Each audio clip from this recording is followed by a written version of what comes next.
السلام علیکم ورحمۃ اللہ وبرکاتہ۔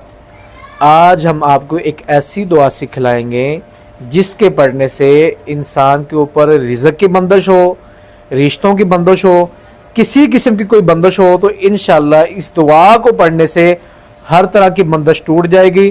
اللہ تعالیٰ فراوانی والا رزق بھی عطا کرے گا، اس کی پریشانی بھی دور کر دے گا۔ اگر شادی کے اندر کوئی معاملات ہے تو انشاءاللہ اللہ کی توفیق اور رحمت سے اس دعا کی برکت سے انشاءاللہ اس کی شادی بھی جلد ہو جائے گی۔ یہ دعا کون سی ہے؟ جب موسیٰ علیہ السلام نے اس دعا کو پڑھا تو اللہ تعالیٰ نے انہیں رزق بھی عطا کر دیا، انہیں بیوی بھی عطا کر دی، انہیں جگہ بھی عطا کر دی، سارا کچھ ہی عطا کر دیا۔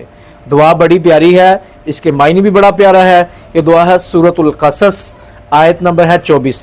اس میں جب موسیٰ علیہ السلام نے اللہ سے دعا کی نا، رب انی لما انزلت الی من خیر فقیر، اس کے معنی کیا ہے؟ اے اللہ، ہم تیرے در کے فقیر اور گناہگار بندے ہیں، جو ہمارے لیے خیر ہے وہ ہمیں عطا کر دے۔ تو اس دعا کو آپ نے کوشش کرنی ہے کہ صبح فجر کی نماز اذان کے بعد اور نماز سے پہلے 313 مرتبہ اس دعا کو پڑھ لینا ہے، یا عشاء کے بعد اول آخر آپ نے درود ابراہیم پڑھنا ہے، رب انی لما انزلت الی من خیر فقیر۔ اس دعا کو آپ نے 313 مرتبہ پڑھنا ہے۔ 41 دن کا یہ وظیفہ ہے، انشاءاللہ ہر طرح کی بندش، رکاوٹ، پریشانی اللہ دور کر دے گا۔